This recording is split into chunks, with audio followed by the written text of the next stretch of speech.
What is up, everybody? Welcome to this edition of the HeyROB podcast. Today is Thursday, so Throwback Thursday. We're going to go over some more tour stories, some details from life on the road. But I just want to remind everybody, it's at the bottom. The info's here at the bottom. That is patreon.com/HeyROB.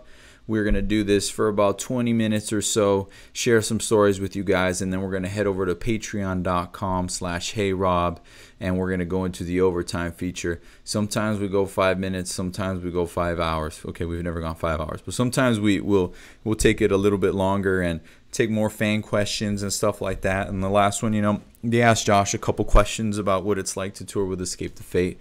So I just want to remind everyone to head over there immediately after and check it out, and we'll get into some more awesome stories. Now on on Tour Story Tuesday, we shared some awesome stories from the road, but it was weird. But as we just kept talking, we just kept reminding each other of this other stuff and this other stuff, and the Patreon only, actually, that story ended up being a lot cooler, as we talked about the time when I was stuck at the border because they thought I was a serial killer. And they really believed I was. They had the information that proved I am a serial killer. So we had to find our way out of that. And yeah, it was awesome. And that, those are kind of some of the stories we share once in a while. But that one is exclusively on Patreon. So head over there and sign up. If you're not already signed up, we got some prizes there. You can become a Skype caller. Like if, some of my people, obviously Yoali's always on here. Cody's always on here. And Game Over Kayla's always on here. We still struggle. To get a couple of the other ones on. But, it's always, we never know when we're going to do this. So you just always got to be ready. Make sure you click on all the what do you call those things, to let you know. Make sure you hit those reminders and the notification settings. That way you know exactly when we go live. Make sure you have a notification. Everybody thumbs up the video.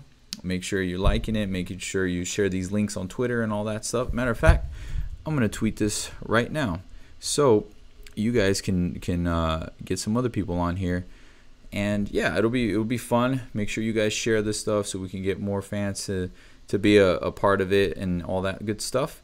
But we're gonna have some fun today. We're just waiting on Josh. As he said, I'm almost ready, dude. I'm naked right now. So you know what I mean? It is what it is. You gotta sometimes, yeah, you gotta go with what you whatever hand you're dealt. So I'm just tweeting this right now, making sure all the Twitter fans know. And yeah, so we're gonna get into it here very shortly. If you guys want, you can start asking me some questions in the chat, and maybe it'll spark up some memories and all that kind of stuff. So there, that has been tweeted. Anyways, hi you guys in the chat: Denise Stone, Vanessa Medrano, I don't know, Ashley's always on here. What's up? Did I meet you in Hawaii when we played there? Was that Honolulu? We didn't play Honolulu. We played in did we play Honolulu? I don't know. But anyways, I'm pretty sure it's you that I met there. Hello, Ashley Villarreal, and hello, Michael Gorostiera. Hello, Alice Durnell. It's very nice to see you guys. Welcome to this edition of the show. And Jesse, so before we get, before Josh comes on and we start getting onto some of our tour stories, I have some good ones today. I have one particular one.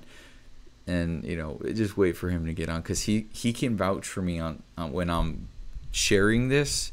He can vouch for me on some of the characters and stuff that are involved. So anyways, Vanessa asks, any future tattoos planned? I don't have any planned. I've dabbled around with the idea of possibly getting something to do with my daughters. I want to do something a little more original, something that hasn't been done. People get the footprints and the handprints and things like that. I think those are cool. I really do like those. Preferably, I would like something kind of more related to my native culture. Maybe my tribe's like I don't know if it's official or unofficial, but the emblem of my tribe and stuff like that.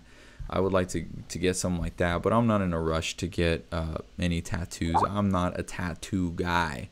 You know what I mean? So there you go. And here you go. Wait. Oh, I think Josh is about to come on. You ready? If you're ready, I'll get you on. You can call me, actually, if you're ready to go. Oh, there he is, folks. Uh-oh. After Ronnie's boot camp, how do I feel? Asks Morgan. After Ronnie's boot camp, I'm very, very tired, but we did 32 miles or something like that. Tomorrow, we're doing fucking 50, so keep a lookout for that vlog. But without any further ado, I'm going to bring in fuck that shit. Long time Escape the Fate, tour manager, guitar tech, drum tech, stage manager, what do you call it?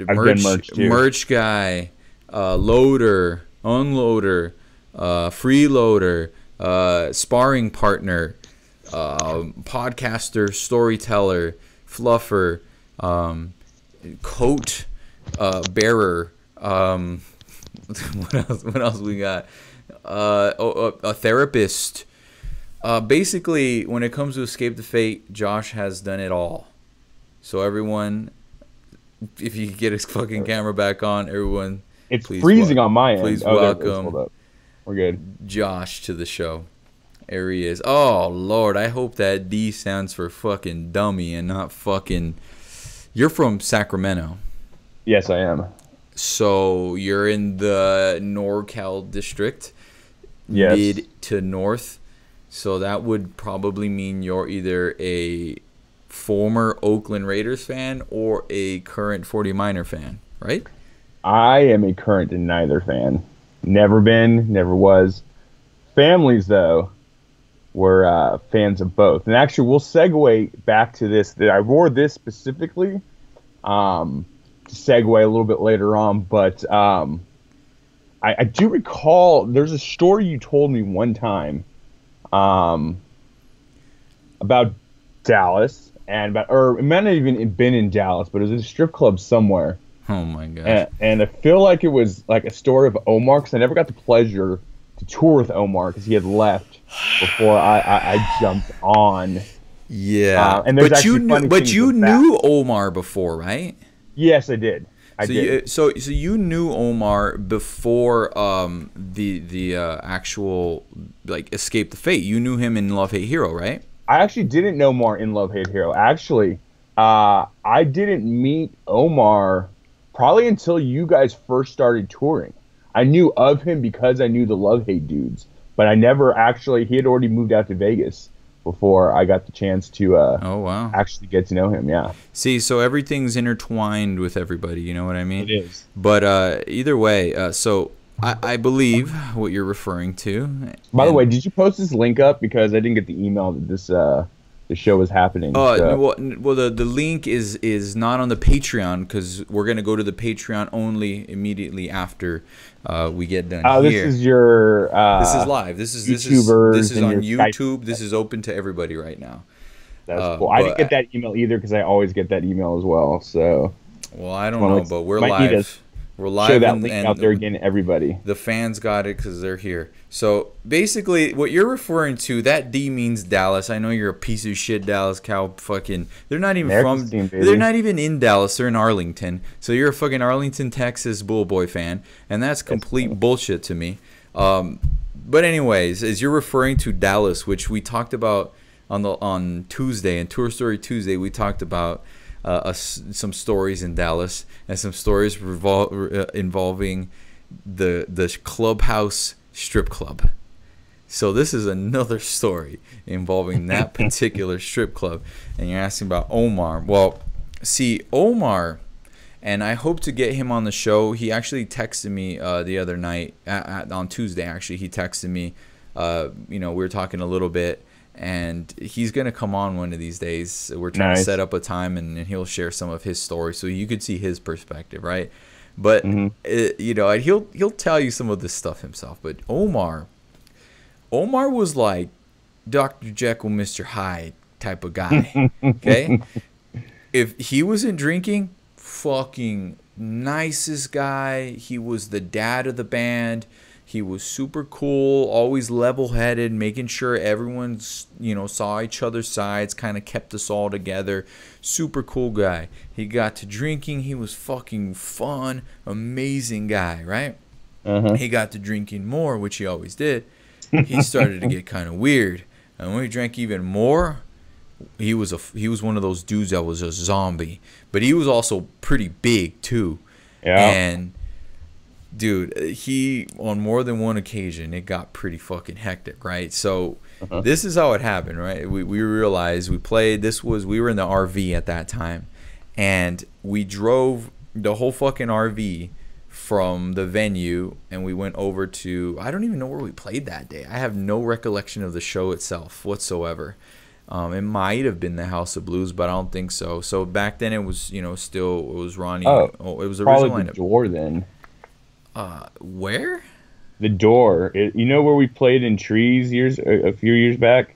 Like down the street, there's the Door, and it was like a big, medium-sized room, and it was like right on like Elm Street, in that Elm, whatever they call that district in Dallas, and it's like a big room, kind of like a warehousey, but it had like a smaller front stage. Yeah, in the front area, and then the bigger stage was on the back side, and the green room was up the back. There's like stairs. The big room was really big, right? Yeah. Okay, yeah. I think that wasn't that the tea room, something like that.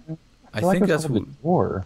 I don't know, one of those, right? I know what you were talking about. It was probably that show, but what was really cool about this show was that my cousins drove in from El Paso. And they drove all the way over there. And I had two of them. It was Jacob, and it was and his cousin Anthony. So we're all cousins. They're in my tribe. I grew up with these guys. Yeah, love them. Super chill. Well, actually, these are my Native American cousins, and these guys are even more blood actual Native Americans than me.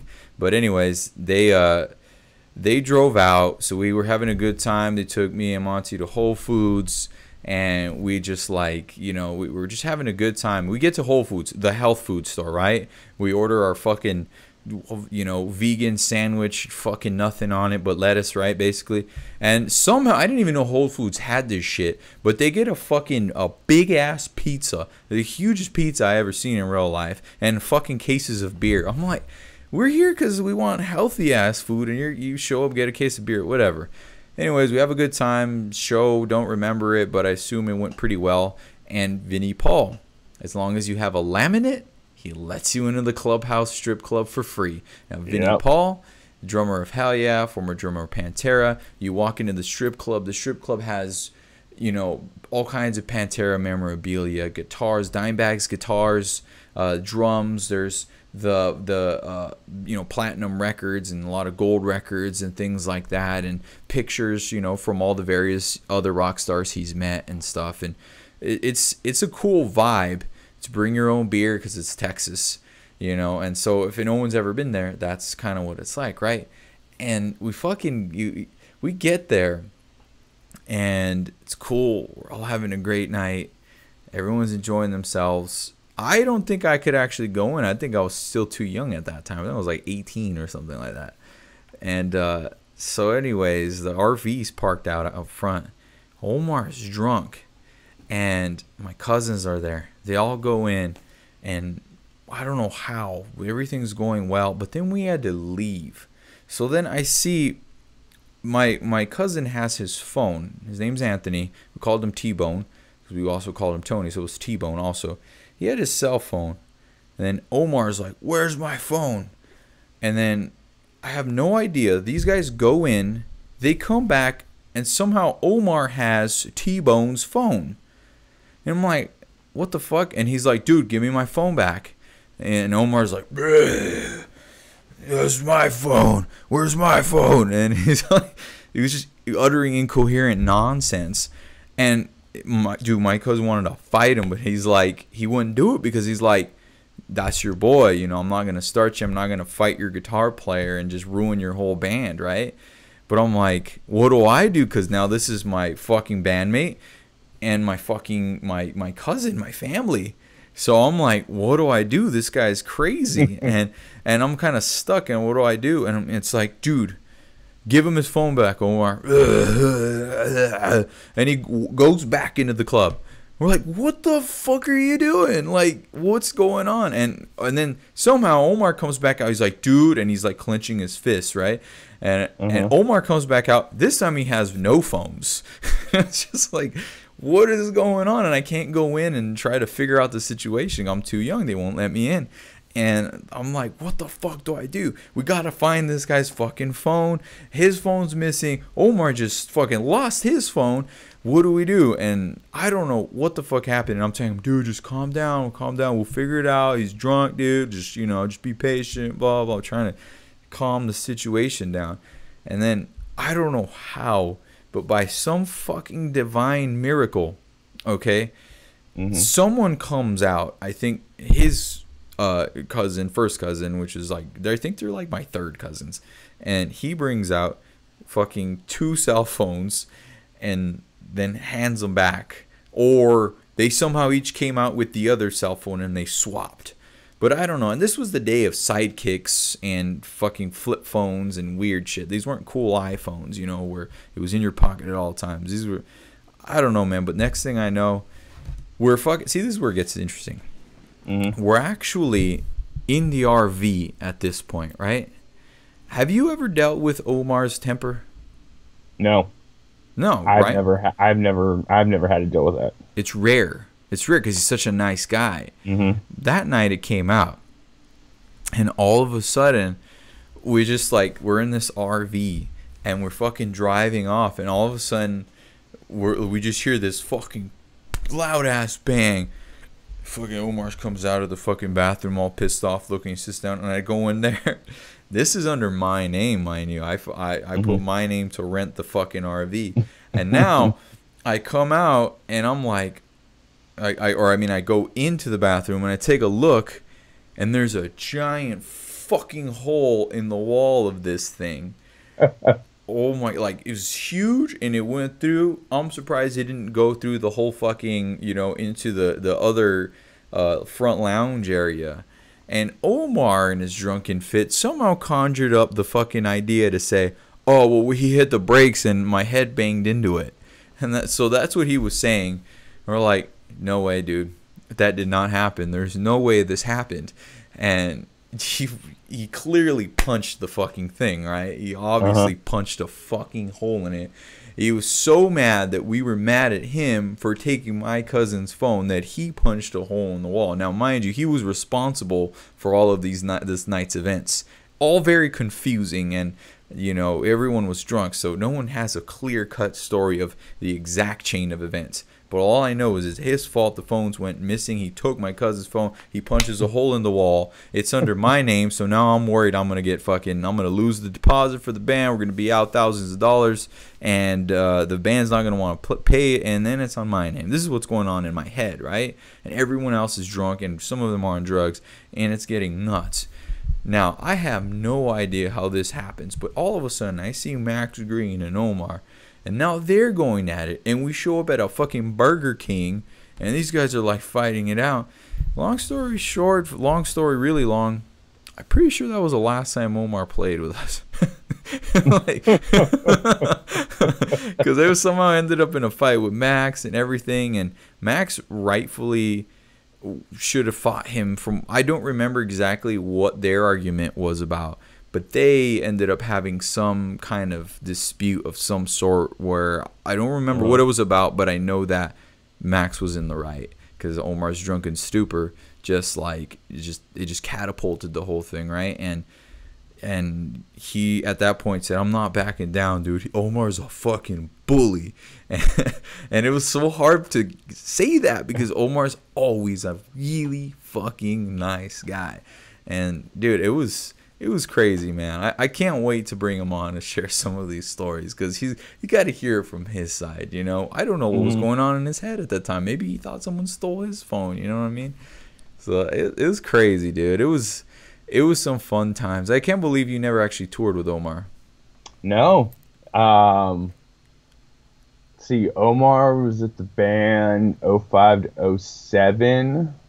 I knew the Love Hate Dudes. I met them first in '05, and then I didn't start touring until '07. I was still working in baseball during that time.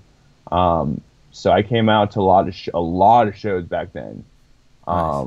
Like a lot. It was just one of those like, cool, there's a show, I'm gonna go out. And that's really actually how it really like got started with me. I just was at so many shows, and I wasn't one of those people that like those fans that are like want to like get your autograph and like take pictures with you. I am that way now, or I was that way for a little bit when I kind of took some time off, because I was like, I never took pictures with any of the dudes I worked with. I'm just gonna snap some drunken photos, which I actually have a couple of you and I from a couple years ago, and you look very happy that I'm sitting there drunk next to you taking a picture with you. It's pretty funny, actually. When was that? Was that the one in Orangeville Boardwalk?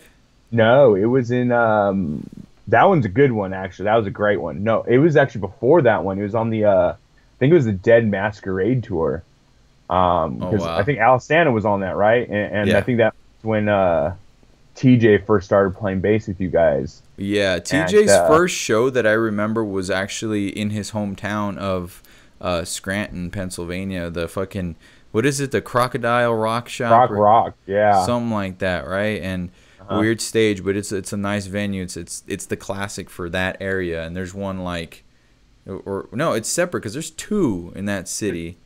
There's the one that's a little smaller, and it's got the upstairs, and it's at the stage, and you go right towards the back of the building is, I don't know, and there's like a fucking, I don't know. Anyways, this Croc Rock has a downstairs, a basement stage. They have the big stage is upstairs, and then they have like another one upstairs that's like super tiny.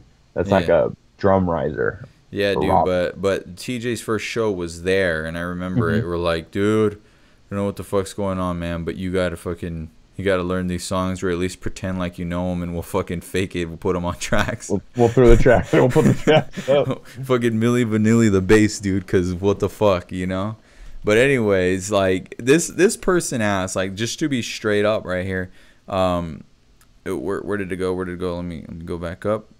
Denise Stone asked, what's your favorite experience from the road? So, I mean, just think of all the times we've been together and that kind of thing. There's so many moving parts for this whole thing. There's the idea of kind of achievement when we got those really long drives, or the fucking the shitty shows or the festivals you get through and you feel good, the camaraderie, the fucking hanging out, having beers, going to, or the travel part where we get to see shit and we go to baseball games and football games and that kind of thing. For you, what's your like favorite experience, like one of the ones that kind of tops the list for you that you remember? Well, in a more of a recent revisionist history type thing, this seems like it was probably a really bad thing at the time, but now it's kind of funny or cool. No, actually, this was all just this was one of those things where, so what a lot of people don't get is that when you travel overseas or you go places far distance, it's expensive. Flights are expensive. Gear sending out is expensive. So a lot of times you can't take a crew out there. You rent a crew from wherever. So a lot of times I would be the odd man out on every European trip, any of the cool stuff. But we went to Hawaii this year, and that was cool as hell. Like, that was like one of those places where none of us had been. Like, it's not like, oh, we're all going back to, such and such place where you guys had all been, and it was my first time. Yeah, that's cool. Not. We were all newbies going out there to Hawaii. Like, none of us have ever been. All the rest of us now need is we need a show in Alaska, and we would have hit all 50 states. You know what I'm saying? Yeah. But Hawaii was really cool. I mean, I just turned 30. Craig was turning 30. You were about to turn 30. Like, we're becoming older men, and even though it's in the States, like, going somewhere that you have to travel, like really fly to, you can't drive to Hawaii, but it's still part of America.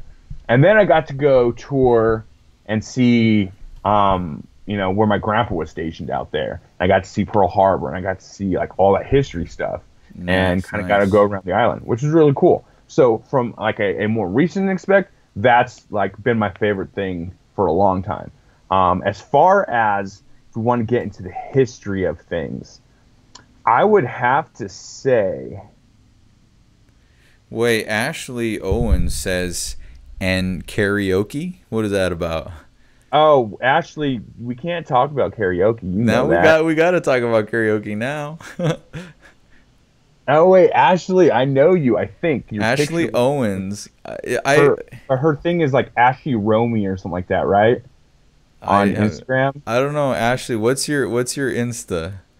Let me. I think it's Ashley Romy. No, we went to karaoke. You went to bed early like a good boy, and the rest of us, it was right before Craig's birthday, so we all just went karaoke singing, and it was basically taking what we do on the bus, but moving it into some old Asian karaoke place in Hawaii with very crappy equipment. But it was a fun time. And I mean, what happens in the karaoke room stays in the karaoke room, obviously. I don't think so. I think what happens in the karaoke room is exposed on this podcast right here and now. We'll get Craig, we'll get TJ on. So we all just went and sang karaoke. Oh, I see. Okay. And Ashley Owens, Ashy Romy. Now you're the one with it's like you're out on the beach. That's your photo thing. Okay, yeah. No, she's cool. I remember you actually. She came to Seattle when you weren't there with us. Really?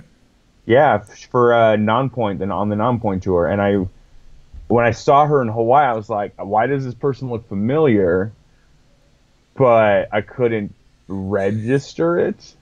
If that makes sense. It was like deja vu. It was like, oh, I've seen you before. I don't know where I've seen you. And she's like, oh, I'm in Seattle. Like, oh, that makes sense now. Because I remember people like that. Let me see. Okay, yeah, all right. Well, I wanted to hear this fucking bullshit fucking karaoke story, but I could see how Hawaii would have been like a really special thing, especially because you've gone all over the place with not just us, but with Love Hate Hero and everything. But it's like it's a United States thing, and it can't really the overseas stuff. You always get like the local crew there. If you go to England, you get the English crew because they know their way around those parts better and how everything functions there, and we don't have to pay fucking $4,000 in flights. And which is cool too, because then like when they send their guys out here, and a lot of us work with them here in the States, it's kind of like that reverse thing when you get the UK bands coming over here that don't take crew and European stuff. And you get to work with them, you get like the other side of it. So you get to be like I know exactly the places where we want to go, like stuff we want to do while we're here, like that kind of stuff, which is cool too. And then you get to hear stories, and eventually you end up, at some point crossing paths like with your European doppelganger or whatever. And it's funny to see shit like that. Dude, there are doppelgangers too. It's really weird. No matter where you go, there's always the specific crew guy that matches that crew guy in the States. Yes. It's very weird, But like Hawaii, though, when we were talking about that, after so many years, we finally went there. I was somehow, wow, what's that? Oh, This War Is Ours, the tour. Holy shit. Look at that, dude. That's amazing, man. I just found this too. My parents moved, and they have boxes of shit about mine from when they moved a few years back. And so I went and picked up a bunch of them, and I found a file full of like laminates and posters and random shit. Yeah, see, I thought I lost this one too. And dude, for me, man, I can't even really tell the stories from that era.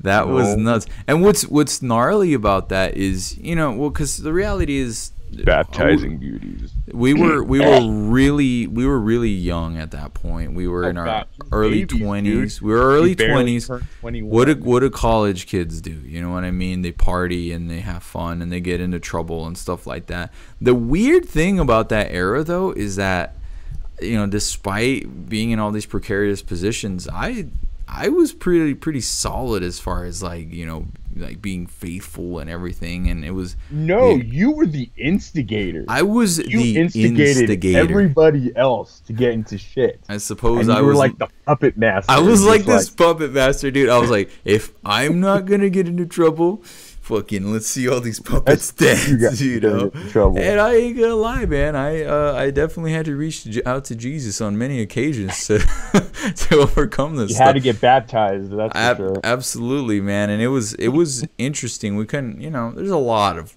maybe one day if it depends. Like we would have to bring video out there, dude. There's oh no! Video I've destroyed any such videos. They're gone forever. I wish I could get some of the images out of my head, but this damn photographic memory. It's there. I'm the same as you. We have these scar type memory, photographic memories where, dude, I'll never forget just some of the things I've seen. I'm not even gonna begin to describe some of them, but you know. There were times if I brought in other band members and had their perspective and things like that, then maybe I could open up a little bit. We could start opening up that vault. Yeah, but I kind of think it should stay shut because it's you know it's we're there. We were a part of them. We were witnesses. We were flies on the wall, whatever you want to call it. When it comes down to it, it's more their stories. If they want to tell their stories and, you know, bring them out, then, you know, that's their right. And I'll be right there to be like, no, this is, you know, with all the finer points. It's not necessarily just our band either. It's like just friends that have been around. So many. There was just, it was Sodom and Gomorrah. The craziest one to me will always be Salt Lake City of that tour. That's, and the funny thing was, that was the same thing that was in my head. For the last like 5 minutes, dude. Dude, that was, oh my gosh, that was outrageous. I don't want to relive that at all. That was nuts, dude. You know, at the time it was fun though. You know, at the time it was fun. Everyone's, you know, we're like I said, we're all young and just having fun and stuff. And that's all it was. That's all it was back then. You know what I mean? But it is what it is, you know. You live and you learn and all that kind of stuff. But by the way, I found this shirt too. Wow. That I might have to. It's never been worn. I basically just went to the merch table in my drunken stupor and I was like, "Yo, I want a shirt. Just hand me a shirt. I don't care what it is. I don't care who you are. I'm gonna take a shirt." The Dead Masquerade. And they gave me this one. And when I woke up the next morning, I think I fell in my bathtub that I was at the hotel I was staying at because I blacked out. And I went to go grab a shirt to put on because I needed clean clothes. And I found this shirt and I was like, I don't want a shirt with their faces on. That's stupid. I'm not walking around with them on my gut. That's not happening. So it's been put away and preserved. So I think we might have to raffle it off, do some kind of a. Well, you know, here's the thing is that you know, when we talk about merch a lot, it's like you go back and forth and you know, like sometimes, okay, what's going to sell well across the board? What's going to sell well for girls and what's dudes are going to be embarrassed to wear? And yeah, especially a band that looks like ours. If you got, you know, good looking people, If you got Guns N' Roses on your shirt, it's cool. You know, if you got like Slayer, there's faces or Slipknot faces, which are masks on your shirt. As dude, it's cool. You're gonna rock that shit. But if you got Pretty Boys on your shirt, you're gonna feel a little bit weird trying to walk around. And it's just like, I don't know. Pretty ugly boys. Well, okay, maybe I don't mean pretty boys in the sense of actually physically attractive as much as the presentation. You know what I mean? Like it just comes off just like a boy band, like, you know what I mean? Like some of the shirts that we do, that particular one you have there and this one other one actually look really rad to me because that it presents us in a different kind of way where it includes our faces, it builds our characters as the individuals in the band, while at the same time it still has this like dark imagery which matched the vibe of that album, you know. So that's why I like that particular shirt, and one other one just like it. And I actually referenced it today, literally just like a couple hours ago. We were talking about merch, and I referenced it, and I said, this is the vibe. We need to do more shit like this, you know what I mean? Like, we haven't done stuff like that in a while. It's either too cartoony or too boy bandish. We need that fucking nice middle ground, you know.